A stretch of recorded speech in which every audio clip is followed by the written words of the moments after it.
Welcome to The Explainer. Today, we're going to dive deep into the journey of a site reliability engineering team. We're going to look at how a team really grows up, not just by adding more people, but in how it talks, collaborates, and builds relationships across an entire company. And you know, this quote from Daniel Gentleman really just nails it. This is the whole spirit of what we're talking about today. SRE isn't just about putting out fires, right?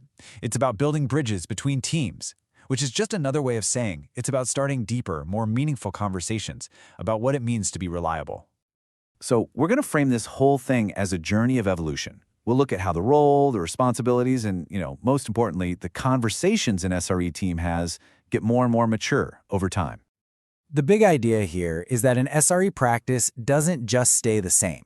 As it grows, it completely transforms itself. It goes from being reactive, just responding to alerts, to being proactive, which fundamentally changes its relationship with the entire engineering org. Okay, and this brings us to the real meat of it, the different stages of collaboration. Because at every single step along this path, that conversation between SREs and developers gets richer, deeper, and way more effective. So an SRE team's journey usually moves through these three phases. You can think of them as levels, really, with each one representing a much deeper kind of integration and partnership. The first stage is called the advocate, and this is where that deep dive conversation really kicks off. SREs are no longer just, holding the hose on the latest fire. They're actually in the room for design meetings, pushing for reliability right from the start. Now, the leap from advocate to partner is absolutely crucial. This is where the whole conversation changes. It stops being a one-way street of advice and becomes a real dialogue. I mean, just look at the shift in the language here. Reacting appropriately becomes planning roadmaps with developers. It's a total game changer for that relationship. And here we have the end game, the ideal state. Reliability becomes so baked into the culture that it's just everyone's job. The conversation is so constant and deep that the lines between teams start to blur. It's the ultimate form of collaboration. So, is this actually achievable? Well, the source material is pretty realistic about this. It suggests that, this state is actually super rare, and it's often not very stable. Something as simple as a reorg or a budget cut can knock you right out of that perfect harmony. All right, so we've been talking about the quality of the collaboration. Let's switch gears for a second and talk about the quantity of people. Let's look at how an SRE practice actually scales up in size and the key turning points you hit along the way. The journey almost always starts with just one person.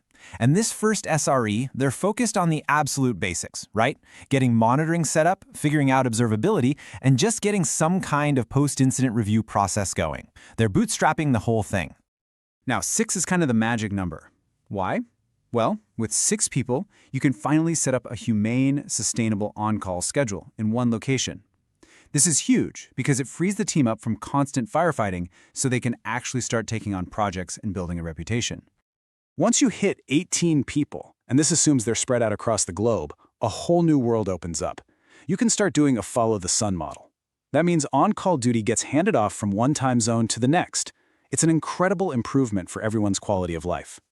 And then, once you cross about 48 people, you're not really a team anymore. You're a full-blown SRE organization.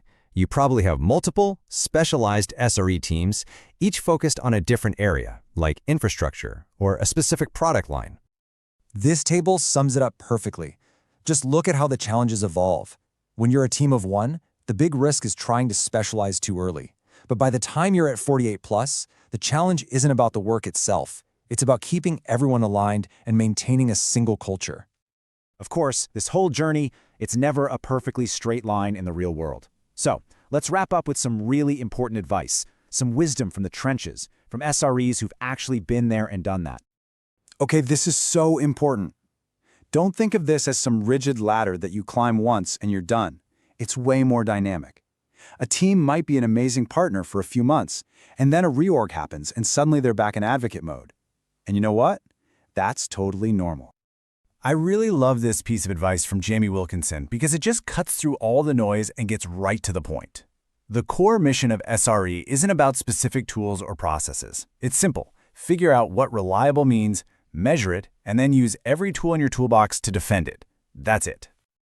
And this, from Joanna Winches, is such a powerful reminder. As an SRE, you have this unique responsibility. You have to be the voice for reliability. You have to be the one asking the hard questions, even when, and maybe especially when, it's not the popular thing to do.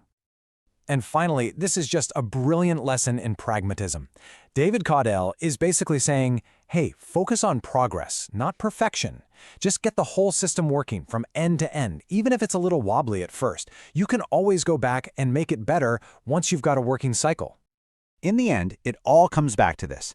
This is the fundamental curiosity that fuels every SRE and every single one of those deep dive conversations we've been talking about.